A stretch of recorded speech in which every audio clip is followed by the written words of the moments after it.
خواجہ سرا چې مونږ تاسې په جړګانو باندې پیژنو د دوی محفل وی ہم اس شادی کا نکاح ہرگز نہیں پڑھائیں گے، نہ ہی اس کا دعوت قبول کریں گے، نہیں پڑھائیں گے اور نہ ہی اس کا دعوت قبول کریں گے۔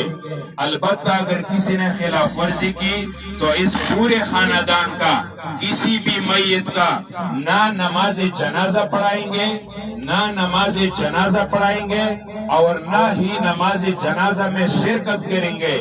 اور ہم یہ بھی بھرپور کوشش کریں گے کہ تمام اہلیان علاقہ کو منع کرے کہ نہ شادی میں شرکت کرے اور نہ ہی محبت والے تعلقات قائم رکھے۔ دا فیصلہ د څومره علماء چیرمنان صاحبان چې مفتیان صاحبان چې دوی بیا هم لاس اوچت کو چې دا زموږ متفقه فیصله نه د میاشتې نه د کال لپاره تا حیات به وي انشاءالله، او دا به زموږ شاګردان هم په دغه باندې فیصله وي. و آخر دعوانا الحمدلله رب العالمین.